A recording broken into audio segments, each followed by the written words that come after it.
Geoproducción. Promocionarte es lo que cuenta.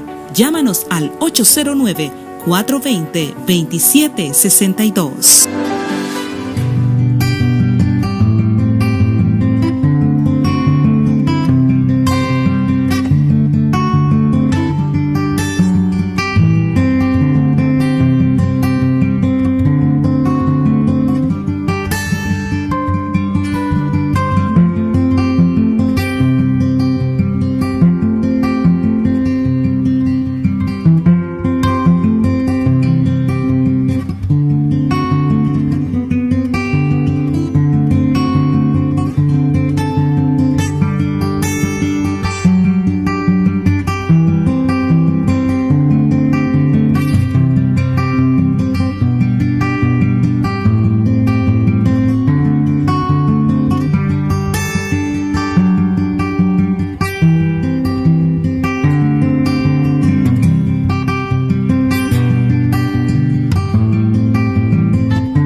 Bueno, muchas gracias por aceptar la invitación para venir a esta socialización de algunas ideas y de las experiencias que hemos tenido en nuestra vida en Dajabón.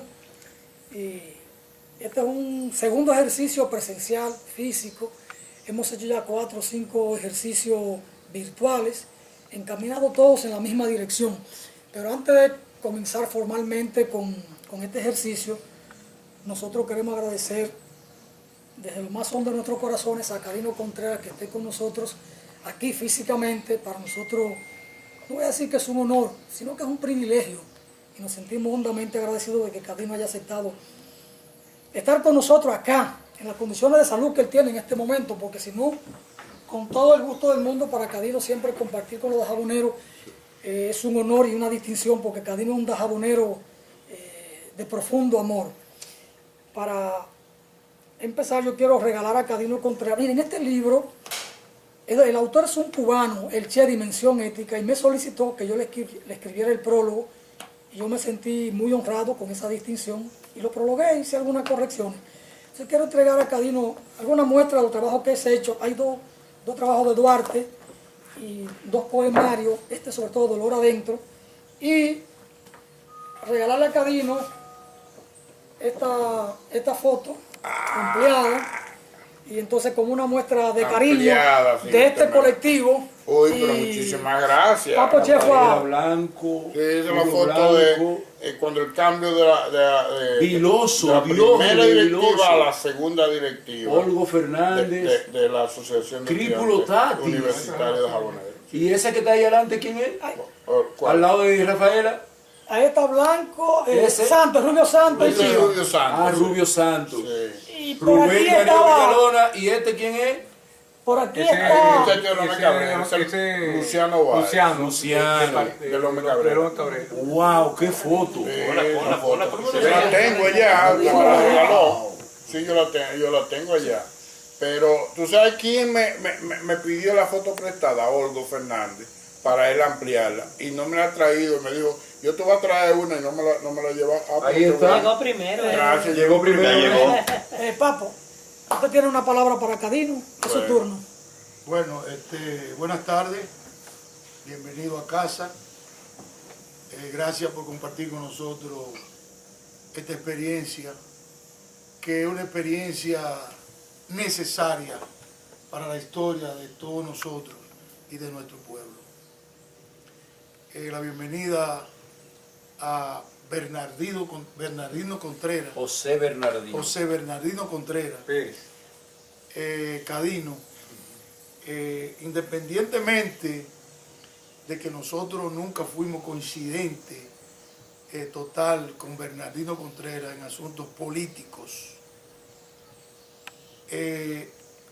Hay no más de 5 personas que la generación de nosotros que le seguimos a Bernardino Contreras siempre han estado presentes en el ejemplo de todos nosotros. Y yo me refiero a Cadino Contreras, me refiero a Viloso, me refiero a Tomasito Sandoval, me refiero a Juan Dionisio de la Rosa Grullón, Don Lindo. me refiero a Chelín Rodríguez, ya fallecido, igual que Juan Dionisio de la Rosa. Fueron la inspiración de nosotros, realmente fueron la inspiración de nosotros, porque nosotros venimos de una clase social medianamente baja, y tal vez, yo me atrevo a confesar que si Cadino y ese grupo que yo estoy mencionando, en lo que se incluyen los blancos enanos, tal vez nosotros no habíamos transitado las escalinatas de la profesión que tenemos. Yo creo que lo que yo estoy diciendo lo hemos discutido entre compañeros de época y entendemos que Cadino siempre fue un ejemplo para nosotros. Nosotros agradecemos grandemente a ese grupo, pero Bernardino, que era el líder político en ese momento, porque los demás que estoy mencionando tenían otro rol de tipo cultural y otro rol de tipo educativo. Bernardino Contreras fue un todólogo en la sociedad de Dajabón, desde locutor hasta líder político, profesor universitario, orientador de nosotros. Independientemente no se reuniera con nosotros nunca, siempre nos orientó con su ejemplo, con la forma digna y humilde en que Cadino siempre se comportó con nosotros, y era un ente de admiración para nosotros y una fuente de inspiración. Bernardo, nuestra gratitud.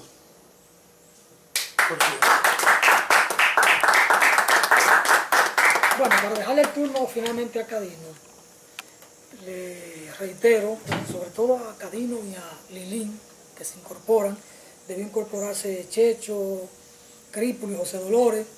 Rudito debió estar, llamó que no podía, se le complicó el fin de semana, la agenda. Y debió estar también invitado Santiago Rodríguez, el economista, que fue un compañero nuestro de FJS. Puro Blanco estaba invitado, había confirmado, pero surgió un compromiso de familia con el matrimonio de una hija de Purito, de Dieguito, y tuvo que viajar a Estados Unidos. Gachita también estaba invitada, había confirmado, pero finalmente también tuvo que viajar para Estados Unidos y se excusó. Pero seguirán pendientes para los próximos encuentros. Mientras tanto, los que estamos acá seguiremos reflexionando sobre temas necesarios de Dajabón en procura de nosotros recuperar espacios de memoria, hechos, datos que nos puedan apoyar en una perspectiva de trabajo que estamos siguiendo un colectivo de dajaboneros, Villalona, Poncerrate, Luis Salcedo, el increíble Chío, que nunca se le puede creer nada, pero bueno, las cosas son así, ¿verdad? Bórrame eso. Y entonces, bueno, no lo puede dejar, qué carajo. La idea es, con Cadino Contreras, tener una conversación, un intercambio que nos pueda nutrir lo que él recuerda, su memoria de hechos sobre el movimiento social, político, hasta religioso, cultural de Dajabón de su tiempo y hasta el movimiento estudiantil de su tiempo, lo que pueda recordar de su tiempo en una intervención. En este caso eran 20 minutos, pero como Críspulo no está, pudiéramos extenderlo a media hora y luego reflexiones y preguntas del colectivo. Haríamos la jornada de esta tarde y mañana continuamos trabajando. Después de esta jornada haremos algo especial más adelante. Así que agradecemos a Cadino que esté con nosotros y le soltamos la palabra para que nos nutra. Ya eres brevísimo. Decía Papo que no habíamos nunca coincidimos con Cadino, y sí coincidimos. No éramos del mismo grupo, pero que teníamos una coincidencia revolucionaria. Es una coincidencia Así muy es. poderosa. Más que ambas siglas, MPD, PCD. Sí, Es correcto. estoy de acuerdo. Bueno, yo debo empezar primero por agradecer a todo el equipo organizador de este encuentro, y más que organizador de este encuentro, que está haciendo un esfuerzo enorme. Yo no sé cómo van a lograr concluirlo, pero el esfuerzo es enorme. Cuando Dani me habló la primera vez de este esfuerzo, yo dije, uy, pero es una cosa monstruosa lo que aspiran. Y en la medida me fui adentrando, la primera vez que me tocó la primera exposición, y ahí yo vi después, Dani me pidió que grabara un audio con algunas otras cosas, y yo dije, o eso fue antes de mi intervención, creo yo, y yo dije, pero la dimensión que estos muchachos pretenden darle a esto va a ser extraordinaria. Y yo me siento honrado de que ustedes hayan pensado en mí, y que con las palabras que ¿le puedo decir Papo Chefa? Es que yo no me acostumbro a decirle su nombre. Con las palabras del querido amigo Papo Chefa, con la venia de él, voy a decirle así. Pero realmente yo también me siento honrado de estar en compañía de ustedes, y de que para un esfuerzo tan brillante como este, ustedes hayan pensado en mí. Papo señalaba ahorita, ciertamente, cuando estuvimos allá en Dajabón, eso es parte de lo que puedo contar, y ustedes me complementarán en algunos aspectos. Estuvimos en esos momentos en dos, digamos, polos de la izquierda, digamos. Yo estaba en el PCD, para todos es conocido, yo nunca he ocultado mi militancia, así como ellos tampoco lo ocultaron nunca, pero yo era parte de la dirección de la Fuerza Juvenil por el Socialismo, que era, digamos, el ala estudiantil del PCD, y ellos eran, cuando eso era FEFLA o FELABEL, cuando ellos eran miembros del FEFLAS, que después se transformó en FELABEL, ¿verdad? Y bueno, y ahí tuvimos un match en unas elecciones que ellos nos ganaron, pero a pesar de todo, y como Papo decía, digamos que no comulgamos directamente, pero la observación que hacía Juan Bosch ahorita, hay que decirle Juan Bosch, no Juan Bosch, O Juan Bochito. Juan Boschito. O Yarey. La observación que él hacía es muy atinada.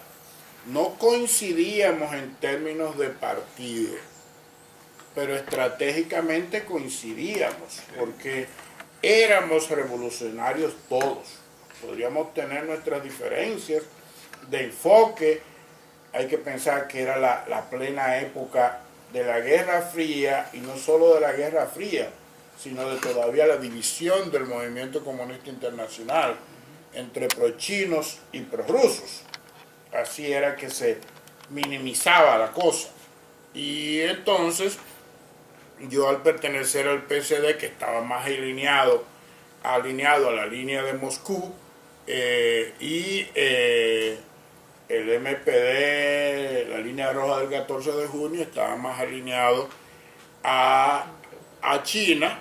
Y para que ustedes vean, miren el milagro de China hoy, con la sabiduría y la inteligencia de Deng Xiaoping y el mismo Zhou Enlai y toda esa gente que fue funcionario alto, el mismo Mao, que ya estaba en su decadencia, pero el genio para mí fue Deng Xiaoping, que visualizó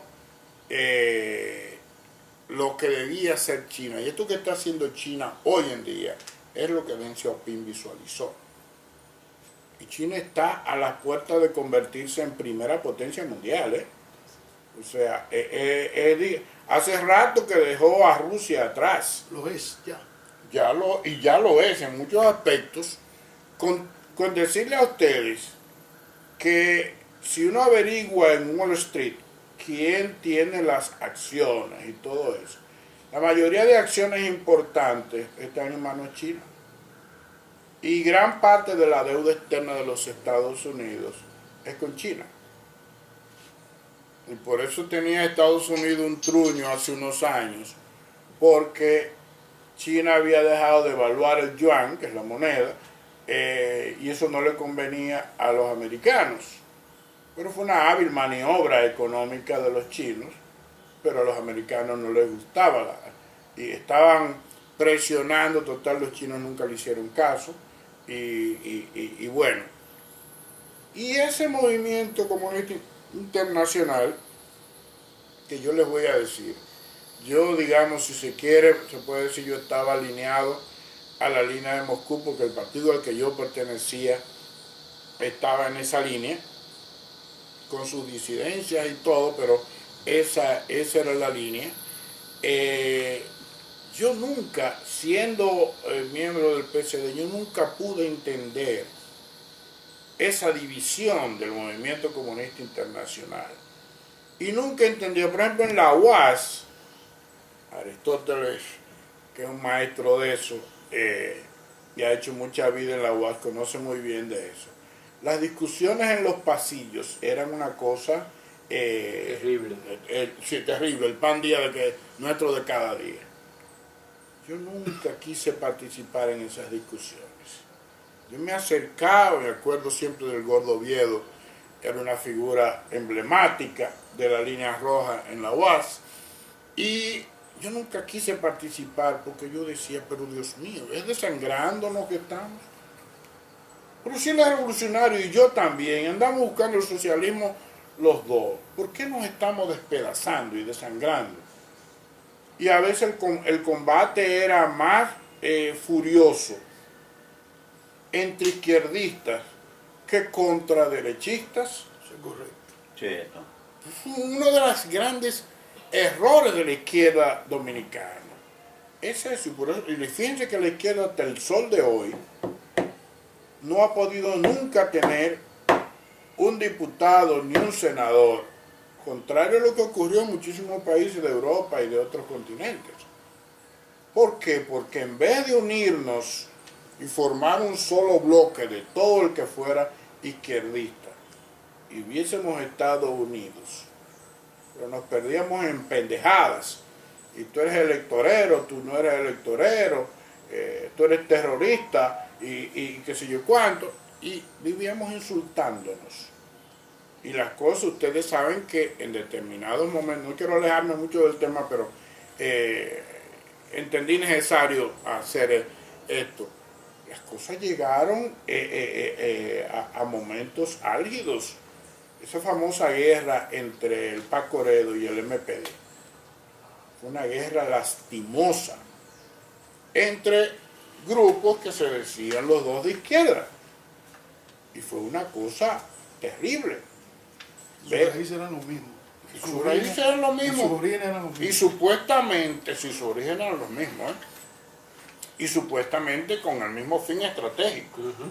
Y desangrarse a niveles de jalar pistola para un compañero. Y denunciar a otros. Y denunciar a otro y de matar. Yo no me yo decía, pero es que yo no me imagino disparando contra un izquierdista. Yo puedo estar enojado, lo que sea, pero no se me ocurriría a mí jalar una pistola, un revólver, para dispararle a un izquierdista. Es que estoy sintiendo que estoy matando a un hermano, y así fue. Y eso nos desangró, y el enemigo frotándose las manos. ¿Entiendes? Y la izquierda nunca pudo levantar cabeza y constituir algo monolítico, Algo serio, sólido, como fue la izquierda en Europa.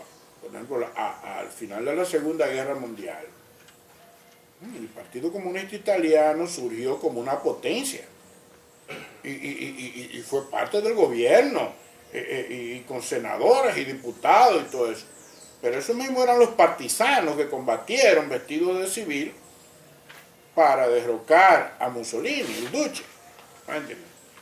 Pero el Partido Comunista quedó con un poder enorme. Después lo perdió, pero no fue por torpeza de ellos ni nada, fue porque realmente la Guerra Fría arreció y el imperialismo norteamericano hizo todo lo posible por desmantelar lo que pudiera olerse al socialismo en Italia y se empleó a fondo y logró eso. Pero bueno, eso es una nota al margen. Y quiero continuar diciendo mi profundo agradecimiento por esta invitación. Y cuando me invitaron la primera vez que tuve mi primera intervención, lo hice con mucho gusto, así como el audio que le mandé a Villalona también con mucho gusto, porque yo sentía que yo estaba colaborando con una obra de mi pueblo. Y a Alfonso no le falta razón cuando dice, yo soy un dajabonero de pura cepa. O sea, yo siempre he sentido por ese pueblo. Yo me puedo estar en el más apartado rincón del mundo y yo tengo a Dajabón presente. Y ya ahora no lo hago por motivos de salud y quizás porque uno va madurando, pero yo no me perdí unas fiestas patronales, ¿me entiendes? Ese viaje a Dajabón era para mí como una peregrinación que había que hacer todos los años. Y lo mismo ha sido para todos los que están aquí. Eso era yo. En mis años de estudiante, ir a Dajabón, eso era para mí casi una obligación. Yo quiero decirle que yo nunca tuve unas vacaciones en la UAS que yo no cogiera para Dajabón. Y yo me pasaba mis vacaciones en Dajabón. Yo subí a Santo Domingo ya cuando la clase iban a empezar. Pero bueno, vayamos al punto. Los que hayan visto mi anterior intervención, hayan participado, saben que yo hablé de mi infancia escolar y mi infancia ya estudiantil, pero hoy voy a mencionar un par de notas de esa infancia. Yo estudié en el Colegio La Altagracia, es un colegio de religiosas, de las religiosas del apostolado. Ya en el Colegio La Altagracia, estoy hablando de que yo estuve en el Colegio La Altagracia de primero a tercero. En tercero los varones teníamos que salir porque no permitían que los varones siguieran después de tercero. Eso era un prejuicio de las monjas, pero y de la iglesia en general, de no juntar varones y hembras. Y cuando yo llegué a tercero en el Colegio de Altagracia, yo tuve que irme a la escuela primaria José Ramón López a hacer el cuarto y el quinto. Hice el cuarto curso con doña Cayetana, Rina Cayetana Álvarez de Juan, fue mi profesora en cuarto. No sé si alguno de ustedes fue alumno de ella, pero... Sí, yo fui alumno de ella. Bueno. Juana Zabaleta. No, yo estoy hablando de Cayetana. de Cayetana, Que vivía profesora de la escuela. La mamá de 27 de... Ella vivía en la esquina donde después vivía Rufino, Pepín. Ahí en la esquina, después del doctor Estrella, la casa que la decía. mamá de Tony. Ella vivió también Perfecto. al lado de los Pimentel, ahí en la 27 Yo sé de que febrero. Exactamente. Bueno, pues yo hice el cuarto en la escuela y el quinto. Que ahí, cómo no recordar que una de las características del mediodía en quinto, el quinto era por la mañana, el cuarto era de tarde, era esos locrios de trigo De Doña Tibi, que el otro día alguien la mencionó, que ha sido una gloria para los dajaboneros, y que todo el que pasó por la escuela pública la va a recordar con muchísimo gusto. Y yo un día de esto, el año pasado, una señora que trabaja en mi casa me preguntó: don José, ¿a usted le gusta el locrio de trigo? Digo, eso era uno de mis manjares favoritos en la escuela pública, pero yo lo comía locrio de carne de cerdo. Y ella me dijo, no, ¿usted lo ha comido de trigo con arenque? Digo, no, nunca he comido locrio de trigo con arenque. Yo lo he comido con carne de cerdo. Y dice, pues yo lo voy a hacer uno de trigo con arenque. Y me lo hizo. Y yo quedé maravillado. Y yo le decía a ella, mire, este locrio, a mí lo que me recuerda es a Doña Tibí. Porque, óigame, nosotros salíamos de la escuela a las 12, 12:30, algo así. Y usted veía que desde las 11 y pico ya todo el mundo estaba pensando en la cocina. En salir disparado para ir a coger eso. Bueno, pues ese es un recuerdo muy agradable que yo tengo de mis 2 años en la escuela pública. Entonces, ahí era que estaba el liceo. Ese liceo fue el antiguo Partido Dominicano, que los estudiantes de principios de los 60 lo ocuparon violentamente a la fuerza. El Liceo Viejo de Dajabón, ¿sabe dónde estaba? En la famosa Casa Amarilla, de grata recordación para muchos de ustedes. Por eso que el pueblo vino. Quizás imaginó que yo mencionara la Casa Amarilla. Pero bueno, no voy a entrar en detalle de la Casa Amarilla, pero era la casa de los padres de Críspulo Tatis. Ahí estuvo el liceo en la época de Trujillo. A la caída de Trujillo, los estudiantes de esa época decidieron ir a tomar el Partido Dominicano.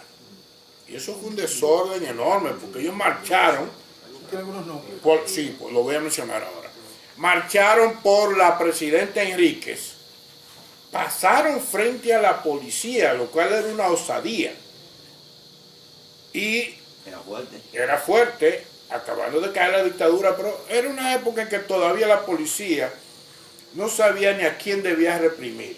O sea, era una época de tal confusión, y ellos cogieron y se metieron a la fuerza del Partido Dominicano. Invadieron el Partido Dominicano y la gobernación también. Ahí habían vajillas hermosísimas, fina cristalería, cuadros, de todo eso lo rompieron. Todo eso. Yo debo decir que en ese grupo estaba Moisés Blanco Genao, Rafael Evangelista, Fado Evangelista, que era del PCD, que recordar que Fado cuando estaba en Dajabón era del PCD y llegó a la UAS y era del PCD. Y eso en esa lucha desgarradora de la cual yo hablé ahorita. Yo no sé si me estoy extendiendo mucho, pero... No, tranquilo. En esa lucha desgarradora hubo ese enfrentamiento entre el Paco Oredo y el PCD. Y bueno, Fado Evangelista fue uno de los protagonistas de ese incidente. Y a tal punto que a él lo expulsaron de la UAS. Fado Evangelista, para terminar la carrera de Derecho, tuvo que irse a la UCE, a la Universidad Central del Este. Mucho después. Muchos años después, porque en la UAS cuando expulsaban, en esa época... Porque no existía la UCE. No existía la UCE, él lo terminó muchos años después, tú tienes razón, porque a él lo expulsaron y una expulsión de la UAS, como eran igual las expulsiones de los liceos, Era válida para todos. era válida para toda la vida y con reconocimiento donde quiera. O sea, usted no podía entrar a ninguna otra universidad que existiera. Así como en un liceo, usted lo votaban del liceo de Dajabón y no lo aceptaban en ningún liceo del país. Eso era una cadena perpetua prácticamente. Bueno, entonces, en ese grupo estaban Fado Evangelista, Moisés Blanco Genao, estaba Rubén Corona bueno. El doctor. No, el doctor es Rudy Corona. Rudy, sí, correcto. Rudyard Corona, Rudy, y Rubén es químico, porque fue profesor mío después en la UAS. Rubén era del PCD. Todos los Corona siempre fueron del PCD, incluido Rudy. Rudy fue el más clandestino, pero fue todavía siendo médico. Y Fernando el más agresivo. Y Fernando y Freddy los más agresivos. Fernando tiene su propio grupo ahora. Sí. Bueno, no sabía que tenía un grupo. El PRP. Oye, bueno, esa es la fauna guardiana. Bien, entonces, ellos salieron, yo era muy pequeño, pero yo me acuerdo de esa marcha, porque pasaron frente a mi casa. Y yo salí y le pregunté a mamá y a papá, ¿y qué es eso? Y esos son los muchachos del liceo, pues, yo no tenía ni idea de a qué iba. Se armó tremendo desorden en esa conquista del liceo, porque la policía intervino. La policía tiró bombas lacrimógenas en ese entonces. Y es famoso, había un sargento que le decían el sargento Figuereo, allá en Dajabón. Debe haber muerto hace años. Su esposa, creo que se llamaba Coca, que era enfermera. Y el desorden fue tan mayúscula que cuando los policías tiraban bombas lacrimógenas, los estudiantes tiraban butacas y muebles, todo lo que encontraban. Y vajilla, todo lo que ellos encontraban allá arriba del Partido Dominicano, lo tiraban para abajo. Y entonces fue muy famoso cuando los policías empezaron a sentir que estaban cayendo cosas de arriba. Figuereo le voceaba a los demás policías. Están tirando, abájense. Y caían cosas de para allá arriba. Todo lo que ellos encontraron, si encontraban una mesa la tiraban para abajo, encontraban una silla la tiraban para abajo. Y fue famoso porque cuando Figuereo le decía a los policías, al suelo, tírense abajo, todos los policías se tiraron al suelo. Y los estudiantes continuaron tirando cosas. Y Figuereo decía, más para abajo, más para abajo. ¿Más para abajo para dónde? Si ya estaban todos planchados del suelo. Y eso fue famosísimo allá en... ¿Para abajo, más para abajo? Sí, el para abajo, más para abajo. Es más, hasta él lo bromeaban después, le decían, Figuereo, más para abajo, más para abajo. Y se ponía como el diablo. Pero los mayores que yo, profesores, se van a acordar mucho de esto. Lulú y Ciricio, cuando vean esto, seguro que se van a acordar de esa época. Yo no la viví directamente, pero me acuerdo de las historias y todo eso. Yo ya era un muchacho muy inquieto. Y todavía cuando eso no estaba Joyito y Peniche. no, todavía, Joyito y Peniche estaban ya en la época de los 70. en los 70 en que ya yo estoy en el liceo. Yo entré en el liceo 68, 69 y entonces en el 69 se produce un hecho también vergonzoso en Dajabón. 69, creo que fue en junio, ¿verdad? Que fue la desaparición de Henry Segarra. Ahí en la esquina de la Beler con Francisco del Rosario Sánchez. A una esquina de mi casa, en la misma esquina de Maricusa y de frente a los padres de Olgo Fernández. ¿Dónde está el hotel ahora? Bueno, en esa esquina, son 4 esquinas, no se sabe. Esa era de Don Fister. El hotel era de Don Fister, pero se dice que a él lo apresaron fue frente a Maricucha. Nunca hubo certeza porque nadie quiso decir. Ahí fue que lo montaron el vehículo en esa esquina. Pero él venía de la casa y de donde Moya. Rafaelito. Él pasó frente a Demetrio, hizo la ruta y lo atraparon. Y en la esquina lo agarraron. Hay que decir quién era Henry Segarra. Para Dajabón era un desconocido, pero Henry Segarra era uno de los más altos dirigentes del Movimiento Popular Dominicano. Comité Central. Y Henry Segarra, dentro de esa política que tuvo el MPD, de lo mejor al campo, Henry Segarra vino a parar a El Pino Dajabón, a organizar a los campesinos, que luchaban en demanda de unas tierras que eran de Alfonso Mera. Alfonso Mera era el padre de doña Cela Mera, de Jorge Blanco, que era la esposa de Jorge Blanco. Alfonso Mera Muñoz y Fondera. Exacto. Bueno, no, Mera Muñoz y Fondera era la compañía de ingenieros que fundaron, que fue una asociación. Pero de él, dirigía. Sí, pero se asoció con los Mora y los Muñoz y Fondera. Alfonso Mora, Mera, era uno de los más grandes depredadores de esta zona donde estamos en Jarabacoa. Constanza, Jarabacoa, y era dueño de todos los aserraderos que existían en el país. Es la misma línea de la cordillera. Sí, y todas las reservas forestales. La compañía se llamaba Explotación Maderera de Constanza. Ah, bueno. Entonces, esa compañía que explotó, acabó con todos estos bosques por aquí, que fue lo que después Balaguer frenó con la famosa disposición, decreto que cerraba los aserraderos. Sí. Él fue uno de los afectados. Bueno, pues en el Pino, los Mera tenían muchísima tierra. Y esos campesinos del Pino reclamaban esas tierras y se organizaron. Esos campesinos se organizaron también bajo las orientaciones del padre Ramón Dubert Novo, que era un sacerdote jesuita que estuvo en Dajabón.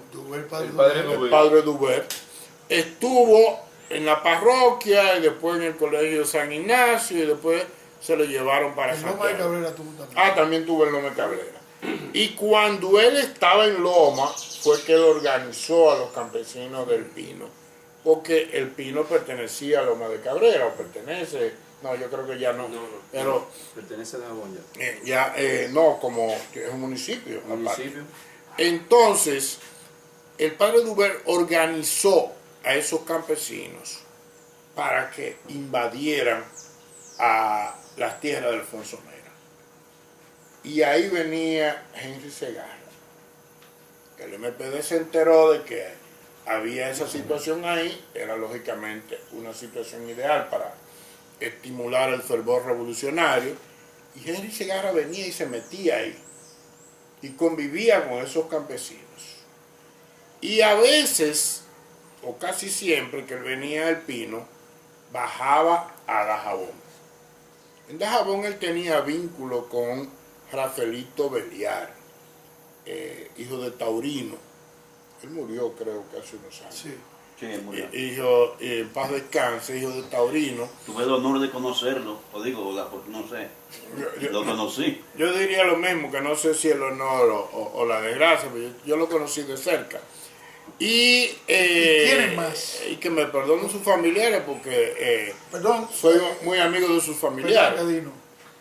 El misterio que se ha estado tejiendo frente a la desaparición de Henry, porque solamente se menciona a Rafaelito.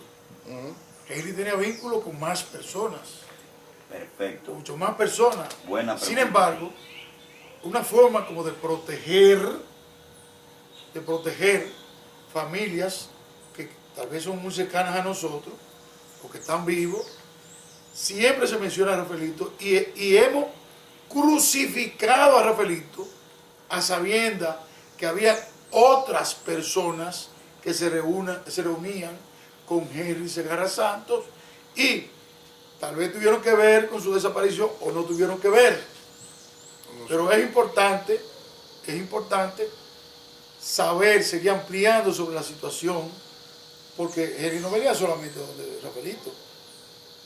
No, porque ahí había un organismo. Era un organismo que había en Dajabón de más de 5 o 6 personas. Y se reunía. ¿Quién eran los otros? Y se reunía donde Demetrio. Mira el tema de Demetrio ahí. Que en el otro encuentro yo di una versión de Demetrio. Sí, no porque se correcta. Que cuando él salió de donde Rafaelito, él no salió por la calle, salió por el patio, cruzando, y salió donde al lado de Moya, por ahí.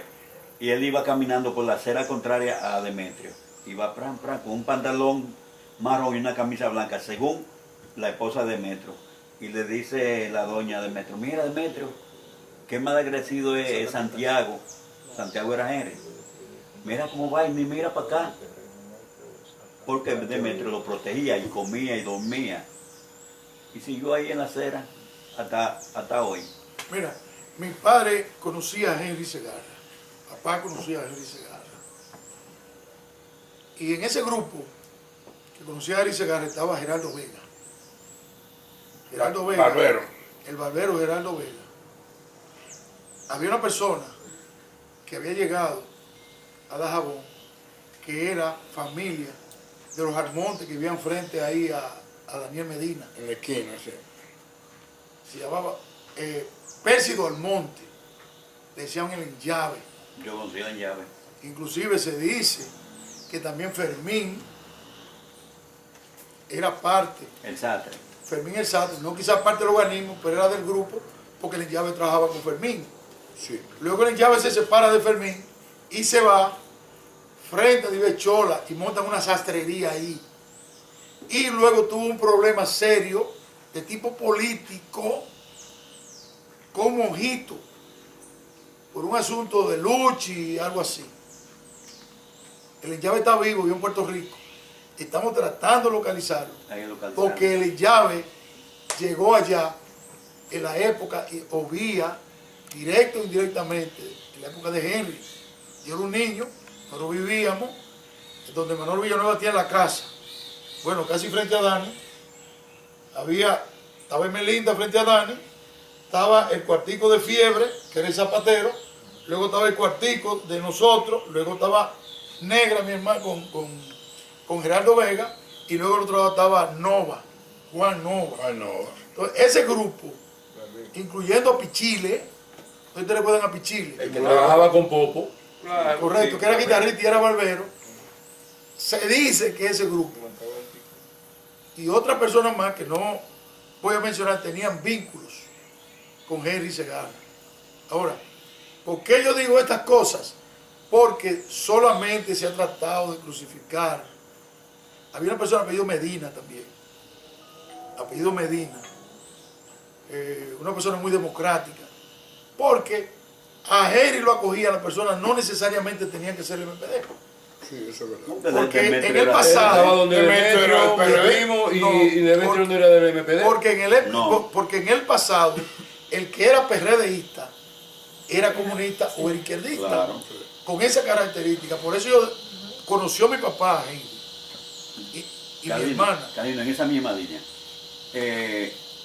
Yo he oído a Che y habla con mucha propiedad de ese tema de, incluso vivía Naro, que tiene muchos datos. Y Che llegó a participar en reuniones con Henry Segarra. eso En que, ese grupo ok, Che que habla era Pablo. del PCD Era del PCD. o era del MPD. No, Che era del PCD. ¿Y por qué participaba en esa reunión con Henry? Lo que pasa es que yo no sé si es que hubo una política de acercamiento en ese momento, sobre todo en Dajabón. Por el tema de la tierra, que coincidía el PCD y el MPD. Con la tierra.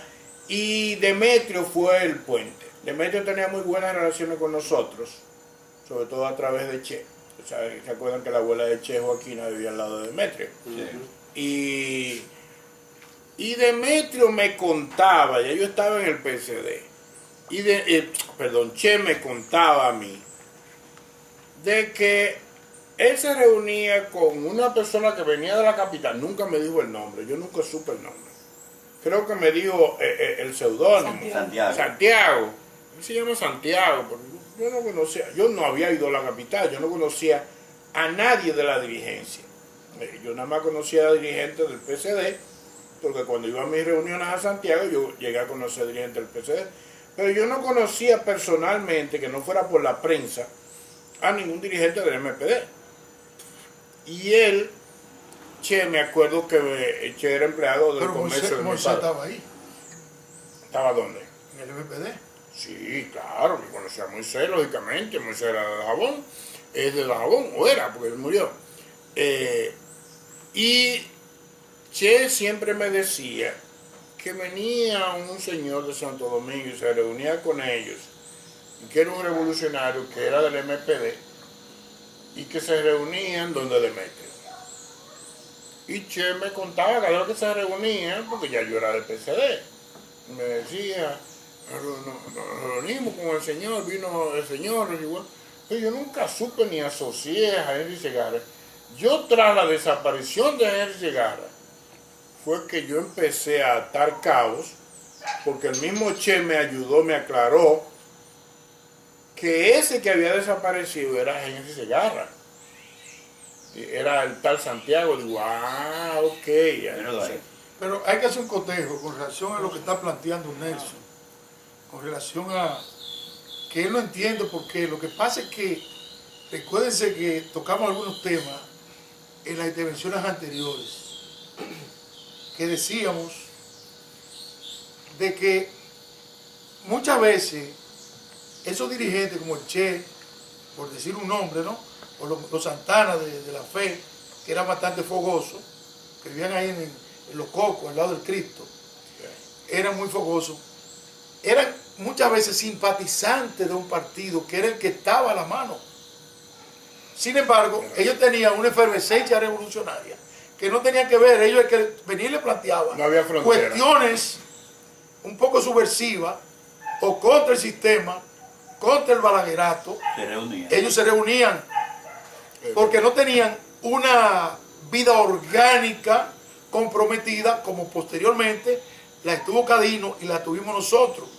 Como yo planteaba al inicio, que nosotros no éramos coincidentes en los asuntos ideológicos, pero en la dirección de la lucha éramos coincidentes, que tú lo aclaraste muy atinadamente, pero también dije que nosotros éramos admiradores de Cadino, que era del PSD, y nosotros como empedianos lo seguíamos desde el punto de vista militante, porque fue uno de los primeros dirigentes que hizo vida orgánica, porque en principio no se hacía vida orgánica, tú eras revolucionario. Por ejemplo, no sé si cuando mencionan a Tito el Cojo, en el grupo de Cadino, ahí estaba mi hermana, Socorro Bolós. Sí, Socorro. Socorro Bolós Sí. era de ese grupo, y en mi casa, siendo mi padre revolucionario, compadre de Ángel Miolán,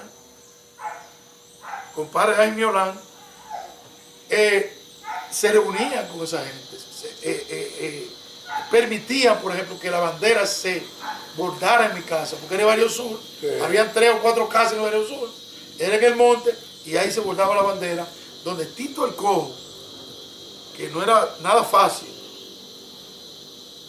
hacía guardia para que la muchacha en la que participaba, en Mérida Bejarán, y una muchacha que yo no recuerdo su nombre, que no sé si era hija de Rolando Fonder, que después murió muy débil, ahí siempre estaba sentada en la galería de Rolando Fonder. Mari se llamaba. Mari, claro. Mari se llamaba. Esa muchacha era compañera de ese grupo y iban a mi casa a volar la bandera americana para quemarla los 28 de abril. De ese grupo Cadino era que era Aníbal, No. la hermana de Fremén. Ani, el grupo de Santiago. coexistió en esa época en el sentido de que ella era profesora en el Colegio de Altagracia, Sí. pero no era. Bien, entonces yo voy a retornar a esos años en el liceo. Le conté la anécdota de cuando los estudiantes conquistaron el liceo. Bueno, Buen dato. yo entro al liceo en el 68 y en ese primer año fundamos la Asociación de Estudiantes Secundarios Dajaboneros 1968. AESDA eran las siglas de la asociación. En esa directiva estaba, bueno, Viloso me acompañó en esa directiva, yo estaba en la directiva, estaba Viloso, y había otro grupo, yo no me acuerdo ahora, bueno, había un muchacho de los carreras que se llama Félix, que después se hizo químico, también estaba en esa directiva. Y fundamos la Asociación de Estudiantes Secundarios. Y yo no sé, por obra y gracia yo me convertí en el líder de los estudiantes secundarios. Porque cada vez que había una actividad, y eso sí pasaba mucho en los liceos, 28 de abril, 24 de abril, 25 de noviembre, todas esas eran fechas para hacer protestas. Y cada vez que había un crimen, un asesinato, que eso estremecía el país entero, y había un noticiero en Santiago que se llamaba La Situación Mundial, Ramón de Luna. Ramón de Luna y Minucha, su esposa. Minucha. Ese era el noticiero más caliente que había, y si se quiere hasta agitador, porque Bastante agitador. en el lenguaje conservador era un agitador de la época. Había que, señores, a uno le enervaba la sangre cuando arrancaba la situación mundial. Un noticiero a las 12, pero eso era un toque de queda en todos los hogares de Dajabón, todo el mundo con la situación mundial. ¿Por qué? Porque ellos daban ahí todas las En la noticias, región, sobre todo la región. Ellos daban noticias nacionales, pero eran un noticiero muy regional. Porque Minucha, la esposa de Ramón de Luna, Ajá. es hermana, o era hermana, Debe haber muerto. era hermana de la mamá de los hijos de Michi Grullón. O sea, Sí. doña Elsa Había un vínculo ahí, sí. eran hermanas. Sí, es verdad. Tienes razón, yo me Y acuerdo. por eso ellos Sí. de vez en cuando iban allá a Dajabón. A Dajabón, sí. Sí, cuando Michi vivía allá con su familia.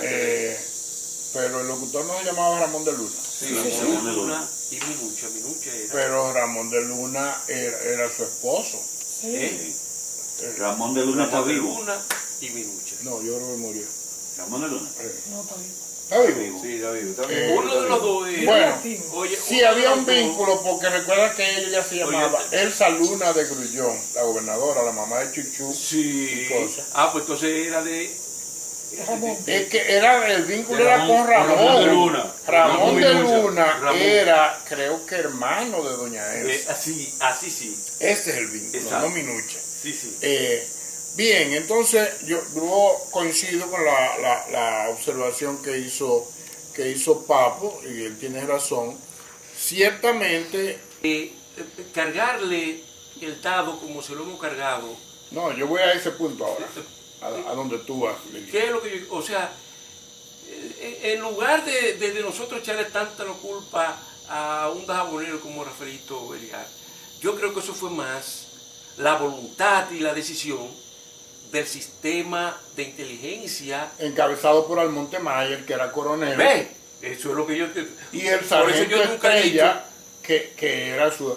Cadino. Yo nunca le atribuí culpa a Rafaelito. Tú- a pesar o sea, de que todo es eso- para ser Rafaelito, justo. digo, Eh, Rafaelito, no, Cádiz no. Déjame contextualizar el tema. Pongámoslo en contexto. Lelín, oye esto, mira. Si asumimos ese discurso, la inteligencia actuó para todos los revolucionarios. Si vamos a eso, entonces nadie fue culpable. ¿Qué es lo que pasa? Fue un plan No, general. no es que se le carga, y no estoy de acuerdo con Pavo, que no ha cogido, que le hemos cargado el dado a Rafaelito. No. Lo que pasa que nadie conoce otros responsables. Y si tú no conoces otros responsables, ¿cómo tú lo vas a condenar? La gente conoce, y que fue quien lo mandó a buscar, porque Henry Segarra no venía para Dajabón, y fue Rafaelito que lo mandó a buscar para entregarlo.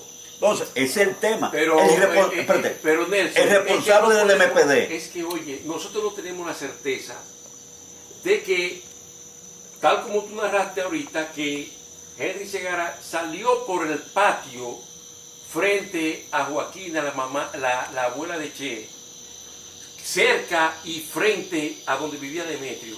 No, Él ya- iba solo. Y en la calle iba. Y- Un poco más para abajo. Pero que él iba solo. Por la Sánchez. Sí. Por la Sánchez, subió Sí. para allá. Ellos para acá. siempre andaban solos. Pero es lo que te estoy diciendo. Entonces, yo no estoy defendiendo a nadie, yo solamente estoy analizando que no podemos tampoco ser tan puntualizadores de acusar a Rafaelito de Te que lo- traicionó. te lo voy a poner de otra como manera. eso fue, pero atiende, es que eso fue lo que nos dijeron cuando chiquitos. Que Rafaelito Es que traicionó. Rafaelito nunca habló en vida tampoco. nadie No se defendió. Tampoco nunca se se desapareció. defendió. Y le dieron una vida. Mira, déjame decirte una cosa. Hubo un momento, te lo voy a presentar de otra forma, más gráfica, más didáctica. Hubo un momento que el jefe del MPD en Dajabón era Papo Cabrera. Ese era el jefe de nosotros. Sí, en la gestión de Papo Cabrera, vamos a decir de gestión, venía bajo su responsabilidad. Venía alguien que Papo tenía que recibirlo. Papo tenía que dar una explicación y era el responsable. Sí, mataban a una gente. Por ejemplo, Fernandito, que es el vocero del MPD ahora. que era de Esperanza, Avenida Dajabón, donde nosotros, si nosotros no lo protegíamos y lo entregábamos, nosotros somos los responsables. Entonces, Rafaelito, te reitero, cuando se pierde una gente se construye un relato, se construyó entre la familia, la gente de Dajabón y el MPD, construyeron un relato completo. Pero en base a suposiciones. No. Sí, sí, no, sí, sí. suposiciones no, concreto. Es que no está la certeza. Está la certeza No, de que no, esos son. el jefe del MPD era Rafaelito y lo mandó a buscar. Pero está bien, pero No se ha por el dicho que hecho- Rafaelito era el jefe del MPD, ¿no? Sí. Oye, No es primera vez que oye, vos. Ay, Nosotros ¿cómo lo- tenemos, oye, de manera desapasionada, analizando los No, pues esto es historia, esto no es Entonces, pasión. pero entiende. Nosotros, tú acabas de decir que él salió por el patio de la casa de Taurino Beliar, que era donde vivía Y pasó Rafaelito, frente a Demetrio. y pasó frente a Demetrio.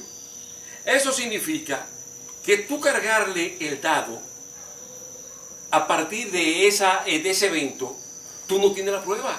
Por más jefe que sea del MPD en ese momento, tú no puedes decir. Pero está bien, pero él no se defendió. Pero O sea, el hecho de que no se haya defendido no Lilín, significa que él es culpable.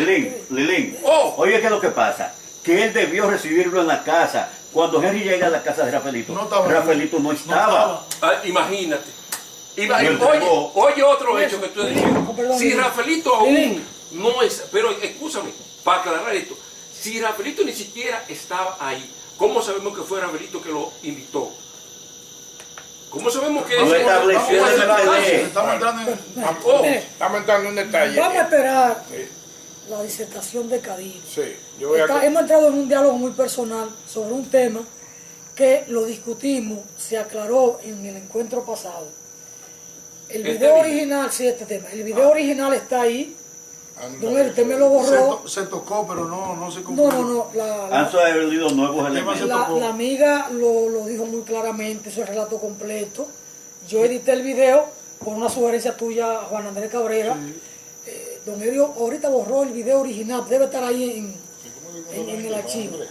Vamos a esperar que Cadino continúe, porque Sí. ha habido mucha interrupción de parte de Papo, de Nelson y de Lilín cuando Esos Cadino minutos debe se lo terminar. carga a ellos, ¿eh? De ese punto de la discusión.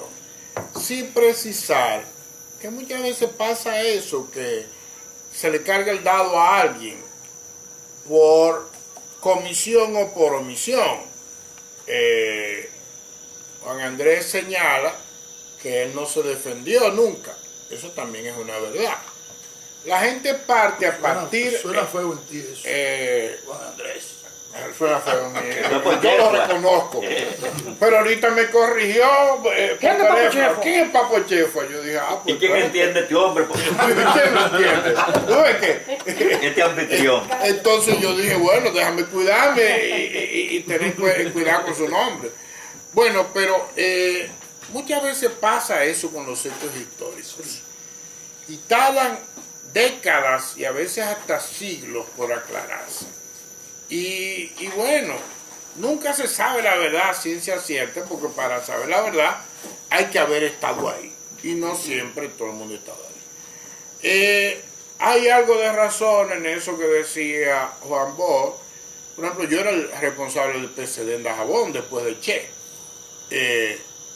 Y los compañeros que venían de Santiago a reunirse con nosotros, era mi casa que llegaban. Sí. Y en eso Juan Bosch tiene razón. Si a uno de esos jóvenes que venían a mi casa le pasaba algo, a quien el PCD le iba a pedir cuenta era a mí. Bernardino Contreras. Porque ellos salían de Santiago y yo sabía el día que venían y yo sabía a qué hora ellos llegaban. Delante de todo el mundo, un paquete que le traía ese chofer. ¿Quién iba a sospechar? Acá un nabo. A veces, muchas veces lo recibió el propio papá. Y papá se lo daba a Che. Papá nunca abrió ni nada. Y resulta que él traía los materiales y cogía para el Montemayor. El Montemayor era el coronel del ejército. Pero más que un coronel del ejército, era un jefe político. Era un activista político. Un activista político de toda esa zona. Descendiente de activistas Y políticos. el crimen de Henry Segarra, Hijo de Isabel Mayer. hijo de Isabel Mayer, que fue Maipiola de Trujillo, y la una primera- figura Él fue hijo de Pero Isabel. Isabel Mayer, la que vivía frente a Jato ahí. Lili. Doña Isabel. Lili. Isabel Lili. Mayer, Ah, la de Él Montecristo. fue hijo de Isabel. Isabel Que Mayer. había una Isabel que vivía frente a Jato. No, No, no, no, no. No. no. Hay una notica al margen. ahí. Una Isabel trujillita Mayer, nacional. Isabel Mayer, que era la madre de Demetrio Almonte Mayer, era compañera de Ercilia Pepín Sí. en un grupo de mujeres antitrujillistas Originalmente. que se disfrazaban o eran intelectuales, pero se disfrazaban en un círculo literario, y esa Isabel Mayer fue conquistada por Trujillo, luego le hizo gobernadora, senadora de Montecristi, y Le dio muchísimas prebendas. después sucedió lo que sucedió con Ercilia Pepín. Bueno, pues retornando a eso, yo quería, en honor digamos, a la memoria histórica, decir que muchas veces nos pasa eso, decir que alguien traicionó y que alguien entregó a fulano, y a veces no tenemos la evidencia. El abogado habló ahorita de eso, es verdad, no tenemos la evidencia como para decir. Claro. Todos nosotros sabemos que Henry Segarra desapareció en Dajabón, pero ninguno de nosotros puede decir, a Henry Segarra lo fusilaron, suponemos que está muerto, pensamos que otro destino no tuvo, pero nadie vio cuando estaban fusilando a Henry Segarra, ni para dónde lo llevaron, ni dónde tiraron su cadáver. Son Nadie. especulaciones lo que Uno especula y construye historia Un relato. y hace un constructo en base a una serie de datos sueltos y la gente empieza a hilarlos. Y eso es lo que pasó con esa historia. Rafaelito era el jefe del MPD. Es verdad lo que Papo apuntaba ahorita. Henry Segarra llegaba a Dajabón y se reunía con todo el que fuera PRDista, más o menos Progresista. de progresista. Un Che, siendo del PCD, lo invitaban a esas reuniones, pero Che y Demetrio eran muy amigos. Y el Che participaba en esas reuniones, pero no solo eso. Gerardo Vega, por ejemplo, era un revolucionario muy conocido. Y déjenme decirle que alguien lo mencionó, no sé si fue Papo Che fue lo dijo ahorita. Ser PRDista y ser comunista Era lo y mismo. ser revolucionario, eso era la misma cosa. A Demetrio y a Rica lo tenían en el mismo saco. Adiós, pero cada vez Rica. que había cualquier lío, se lo llevaban. Federico Rica. Rica sabe de eso. Exacto. Bueno, entonces, dejemos eso ahí. Es cierto que a veces en la historia los pueblos cometen esos errores de juzgar, a veces injustamente, otras veces justamente, a personajes, pero hay que reconocer que no siempre se tienen todos los elementos a mano. Pero el decir popular, se tejen las historias y la gente le encuentra el hilo de cómo unir una cosa con la otra. Lo que sí yo estoy de acuerdo, y ahí Juan Bosch lo señalaba, es que Henry Segarra fue víctima de la inteligencia nacional del balaguerismo. Porque hay una cosa que los dirigentes de izquierda quizás nunca supieron, y si lo supieron no lo tuvieron muy en cuenta. Y es que desde que salían de la capital, para cualquier pueblo eran seguidos. Claro. Sí. Y pasaban por Villa Altagracia y había un reporte, pasaban por La Vega, donde eso se pasaba por dentro de La Vega, y había un reporte, pasaban por Santiago. Quiere decir que esas personas estaban monitoreados. Y eso que no había celulares ni nada de eso, pero estaban monitoreados. Cuando un dirigente de eso venía a llegar a Dajabón, hace rato que lo estaban esperando. Y entonces Henry Segarra llegó un momento en que ya lo identificaron y sabían quién era. Y los únicos que lo conocían por Santiago eran los que se reunían con él. Pero Almonte Mayer sí sabía que ese era Henry Segarra. Claro. Porque él tenía las instrucciones de que ese era Henry Segarra que llegaba ahí.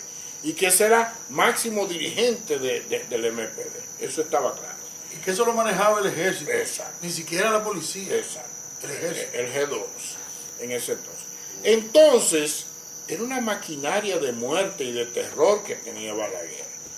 Y hoy en día se cuentan en miles de muertos de esos 12 años. Algún día tendrá que haber aquí una comisión de la verdad que se encargue de investigar esos 12 Un años. juicio histórico, un juicio histórico. Sí, caramba, que pueda y que un gobierno acceda a abrir los archivos del Palacio y de la policía y del ejército para que se vea todo eso.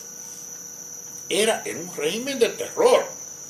Ustedes a veces escuchan hablar de todas las cosas que pasaban cuando Trujillo, y uno se queda maravillado de los carritos del CIN persiguiendo a la gente o pasando frente a la gente.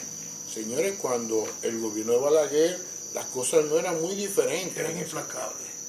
Eran Más implacables. sofisticada.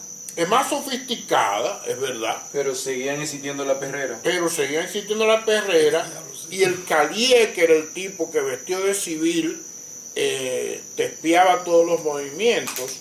No, y las instituciones estaban permeadas. Exacto. Estaban permeadas. Y la policía era un organismo político.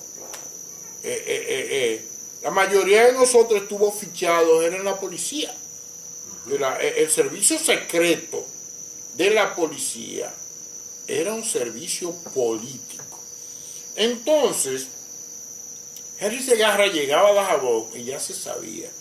Lo mismo le pasaba a Moisés Blanco Genao. Yo no sé si ustedes llegaron a escuchar, pero Moisés Blanco Genao llegaba a Dajabón en la noche a su casa, que estaba a la entrada viniendo por Santiago Rodríguez. La casa de los blancos queda en la Juan Pablo Duarte. ¿Eso era antes o después de haber salido de la cárcel? No, antes de caer preso. Ok. Cuando Moisés iba a Dajabón. Moisés retornaba a Dajabón y en cierta medida tenía responsabilidad con Dajabón. Pero política. Sí. Lo que pasa es que nunca se llegó a nuclear un grupo así, tan compacto como lo fue ya en los tiempos de ustedes del MPD o míos del PCD. Entonces Moisés Blanco llegaba a Dajabón y a la media hora estaba preso, o si no estaba preso tenía que salir huyendo Salí por los corriendo patios por atrás. y lo tenían que ir a rescatar por la calle donde vive Nena, En la Fernando Valerio. en la Fernando Valerio, de patio en patio por ahí, del patio de los blancos, salir a la Fernando Valerio. No había alambre, no había alambre. Cadino, ¿y Esteban Díaz Jaque? ¿Tuvo vivencia? Esteban Díaz Jaques no tuvo. Yo recuerdo de Esteban Díaz Jaques, allá en Dajabón muy poco, yo tengo muy poca vivencia de Esteban Díaz Jaques en Dajabón. Y el mismo Moisés no tuvo tanta El mismo vida Moisés, orgánica lo que pasa es que Moisés Blanco a mí me comparan mucho con Moisés Blanco porque Moisés Blanco en su época hizo lo que yo hice en el liceo. Sí, eso sí. O sea, Moisés Blanco se convirtió en el líder de los estudiantes de secundaria Eso es correcto. de Dajabón. Y el profesor Ciricio puede hablar con mucha propiedad porque el profesor Ciricio me comparaba y me compara todavía siempre con Moisés Blanco Genao. Porque Moisés Blanco y yo somos los dos únicos estudiantes que rompimos un récord, que fue sacarle un 100 en español a Ciricio. Y Ciricio lo recuerda y lo dice. Los únicos dos estudiantes que me sacaron 100 en español en mi vida de profesor fueron Moisés Blanco Genao y Cadino Contreras. Y yo me acuerdo de muy agrado porque yo admiraba mucho a Moisés Blanco. Y Moisés Blanco fue en su momento, en los años 60, lo que yo fui a principios de los años 70 y finales de los 60, en el liceo. Entonces, pero Moisés Blanco, volviendo a la persecución, llegaba a Dajabón y a la media hora tenía que salir huyendo. Porque lo mismo le pasaba a Fabo Evangelista. También. Fabo Evangelista llegaba a Dajabón y a la media hora tenía que salir huyendo. Tenía papá que sacarlo. Recuérdense, quizás ustedes no lo saben, pero la mamá de Fabo Evangelista era comadre de mi papá y de mi mamá por mí. Ella era mi madrina. Y papá era el dueño del comercio donde Fina trabajaba.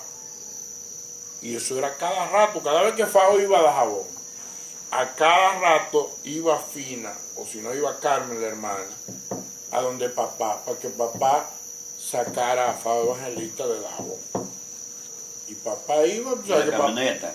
en la camioneta. Y papá, tú sabes que papá en esa época era una autoridad, un personaje.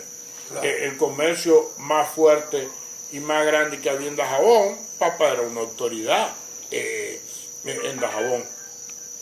Y papá sacó varias veces a Fabo Evangelista de Dajabón, en esas circunstancias.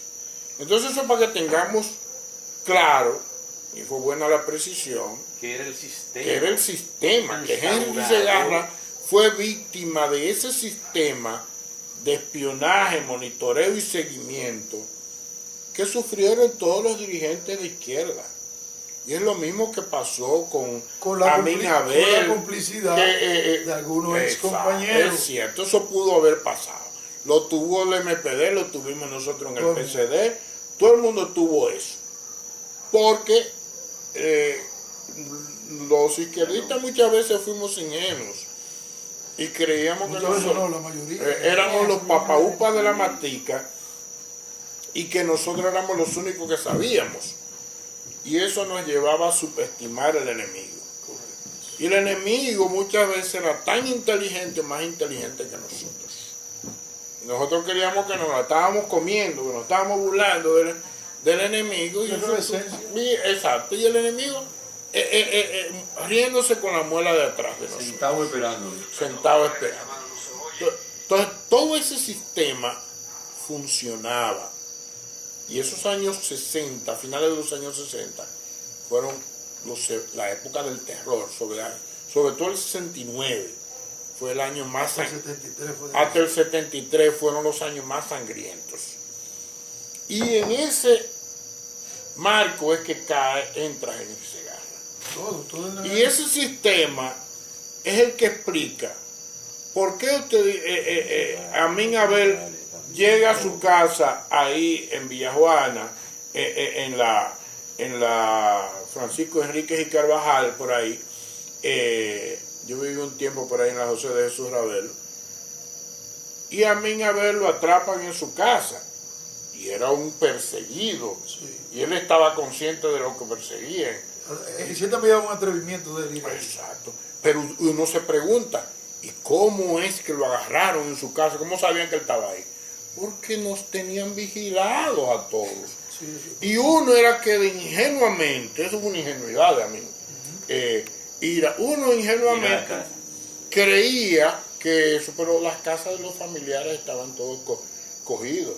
Y uno se creía que uno se iba a esconder donde el familiar tal, y hacía rato que las autoridades sabían que esa persona era prima tuya o tía tuya, y la tenían vigilada. Ahí vas tú a caer. Y ahí vas tú a caer, entonces sabía, y eso le pasó a mí, y eso le pasó a la mayoría de dirigentes de izquierda, sobre todo a los que fueron asesinados. Muchos de ellos fueron asesinados en sus casas. La policía se aparecía y los ejecutaban ahí mismo o caían presos. Y todo el mundo decía, ¿y cómo es que cayó preso en su casa? Y como si andaba huyendo, de repente aparece en su casa. ¿Qué buscaba en su casa? Uno no se explicaba muchas veces eso. Pero uno ahora viéndolo retrospectivamente, es que nosotros pensábamos que nos la estábamos comiendo. Y en esa ingenuidad cayó toda la dirigencia del MPD y toda la dirigencia del PCD y de todos los... Escúchame, Cadino, lo que pasa es que llegó un momento en que tanto el MPD como el PCD no creía que Balaguer podía llegar A tanto. al extremo de exterminar esa generación de revolucionarios, concluida al final con la muerte de Camaño, que él dijo que ninguna cárcel soportaba un hombre como Camaño. O sea, ahí estriba el asunto. No era que era muy ingenuo, sino que llega un momento en que tú pensabas, ven acá, pero me podrán agarrar, me podrán una golpiza, pero no me van a matar. Y la orden del sistema, la orden del imperialismo, porque el imperialismo era tan inteligente que te agarraban preso y te ofrecían de una vez una visa, residencia, apartamento y doctor en Estados Unidos. Muchísimos dirigentes de San Porque no lo Francisco hicieron Macorís, a mí me lo hicieron. que después y creo que regresaron siendo narcos, con Rafaelito pasó lo mismo, que ¿no? fueron así. Entonces, lo que pasa es que nosotros confiamos en que la dictadura de Trujillo había sepultado y la revolución de abril había dado una lección al sistema. Pero Balaguer, al haberse ido y regresar, regresó con las garras afiladas del trujillato. No, y que ese esquema lo estaban aplicando en América Latina completa. Correcto. En Uruguay fue exactamente el mismo esquema aquí. Exactamente el mismo esquema. Y en Venezuela. Miren, aquí... Pero ya al final, ya escúchame, con respecto al tema de Henry Segarra, solo quiero quedarme esta noche con lo siguiente. Fue un comité central que mandaron a Dajabón, no fue un cualquiera. Claro. Él no iba a coger una guagua hacia la loca. No, claro que no. Fue un comité central. Miren, señores, las dirigencias de izquierda cometieron muchos errores. La izquierda cometió muchos errores a ese respecto. Un detalle que posiblemente ustedes, si se han puesto a estudiar un poco la tiranía de Trujillo retrospectivamente, pero ¿quiénes eran los jefes militares cuando Balaguer? Eran militares trujillistas. Los mismos. ¿Quiénes eran sus principales funcionarios? Eran trujillistas. Los hijos de los trujillistas. Los hijos de los generales trujillistas. ¿Quiénes fueron los generales? Claro. ¿Quiénes fueron los funcionarios civiles que hoy en día todavía, la mayoría de calles del Distrito Nacional son de trujillistas? Son de todos esos trujillistas. De la 27 con Chuchi para arriba. Todo eso es trujillismo puro. Pero aún todavía, Cadino, aún todavía, en la Fuerzas Armadas Dominicanas existen coroneles y generales que 3 y 4 generaciones han sido igual a ellos. Sí. Todavía. Sí. Están ahí los mismos apellidos. Claro, ¿por qué? Porque cada oficial alto de eso metía a sus hijos al ejército o a la academia. Confiaban en ellos. Y por eso ustedes vieron que después varios jefes de la policía resulta que fueron hijos de antiguos jefes de la policía. Porque ese Guzmán Fermín, ¿de quién es hijo? De Guzmán Acosta. De Guzmán Acosta. Que había sido jefe de la policía. No, la mayoría son así. Y los Hermida. Félix Hermida. Creo Peguero Hermida, algo así. Sí, Félix Peguero Hermida. Eso eran hijos de Belisario Peguero. Félix Hermida González y Félix Peguero. Eso igual que los políticos, es una herencia. Tú eres senador, tú quieres que el hijo tuyo sea senador o diputado. Es lo mismo, porque es una forma de perpetuarse. El apellido. No, el perpetuarse, por si yo tengo un hijo, si yo soy fiel a este sistema y tengo un hijo, ese hijo, la probabilidad de que sea fiel al sistema es muy alta. Es muy alta. Trae un Juan de los Palotes que no conoce, es riesgo. Exacto. Entonces, retornando. Mira, el disciplinado y respetuoso parlamentario Villalona tiene rato levantándome la mano, pero Papo Chefa no la no, tú no tienes la culpa. Papo Chefa no la levanta, ni Nelson, ni Lin en su momento, y el pobre Villalona, que es muy disciplinado, me levanta la mano a mí. Los malos son estos 3 anarquistas. Entonces, lo que pasa es que el llorón se hace vamos a la mitad del agua así. Yo dejé ese modelo hace rato pero aquí de con todas maneras Paco no y es gran Nelson. cosa lo que yo voy a emplear Vamos a meter un chin de sectarismo Pero sí. aquí. Pero esa es la escuela PCDista. Pero, miren, primero saludar el evento, ¿no? Y este esfuerzo, Alfonso Torres, el hospedaje de Papo, más la presencia de todos nosotros, pero más arriba es la presencia de Cadino aquí, ¿no? De Nardino Contreras, con ese esfuerzo y esa disponibilidad de energía, ¿no? Que nos une de corazón, de los aboneros, de pasar, y todavía con baja y alta, cómo nos perfilamos, ¿no? Y coincidimos en estos conversatorios, porque de alguna manera suman, ¿no? A lo que procuramos. Estamos obligados como generación, entiendo yo, a hacer un aporte, porque se está dando muy rápido la desaparición de la generación que nosotros seguimos, pero por igual, como decía la señora, la composición ya de lo que emigran y de lo que presentan Dajabón es una cosa terrible. Ustedes hacen un levantamiento geográfico en Dajabón ahora y lo primero hay como 40 barrios y 40.000 familias que usted no sabe de dónde provienen, porque producto de el factor explosión demográfica. hay una situación grandísima en esa dirección. Sin embargo, la oportunidad de Bernardino, Alfonso, cuando él narra los acontecimientos estudiantiles y la creación de esa de estudiantes, esa asociación, tiene un dato importante para nosotros en la reconstrucción de lo que fue el movimiento posterior, pero también anterior, ¿no? En esa tesitura que de alguna manera debemos de recogerlo para la historia. Y ojalá poder reconstruir esa parte, una, dos. La parte me hubiese gustado y quizá en otra oportunidad que como Bernardino, no de una manera diríamos como otro, pero participó en la parte cultural, es decir, sí, en los eventos culturales, la parte cultural de la poesía coreana eran expresiones con un instrumento también bueno, pero también represivo, los reprimían, ¿no? Sí. En esa parte, y nos hubiese gustado que completara lo de su generación, porque fíjense... No digo hubiese, porque yo no he terminado. Supongo que yo no he terminado. No, yo digo porque puede continuar mañana, o no sé si van a continuar mañana. pero vamos a seguir. No son las 7. Pero nada más los recuerdos, no, para la memoria que vamos a ver. Y por último,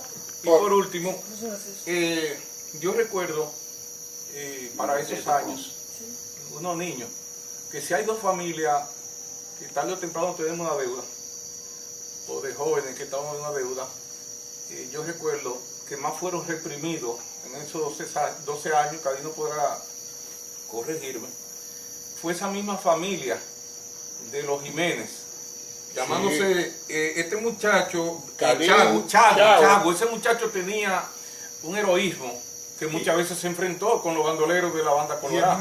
Y Viva, pero también Caifás, Neno Caifás también tuvo represión y preso en esa situación. Claro. Entonces, esa familia fue muy... Y eran PRDistas, no eran PRDistas, eran PRDistas, doña Nena, por igual, esa mujer tenía un valor para salir a defender a esos muchachos y se le llevaba a la policía y iba donde quiere. Y las otras hermanas también tenían un coraje. Rosita Belial, la mamá de Luis. Y entonces, con respecto yo voy a tocar esto. A Henry, no. Bueno, con los profesores, Bernardino y Alfonso, tenemos una deuda con los profesores. Yo creo que quizás no una conversación así presencial, o quizás por Zoom o por cualquier otra plataforma. Vamos como a unir a 3 profesores para traerlos, porque tenemos una gran deuda por lo sagrado de la consagración, ¿no? De la parte de consagración de esos profesores, por su entrega, ¿no? El valor que todavía moral y de referencial son de nosotros. Entonces yo creo que Ciricio, no sé, Calín y Lulú o quien sea, o Lindita, vamos a ver cómo de alguna manera montamos esa parte. Y con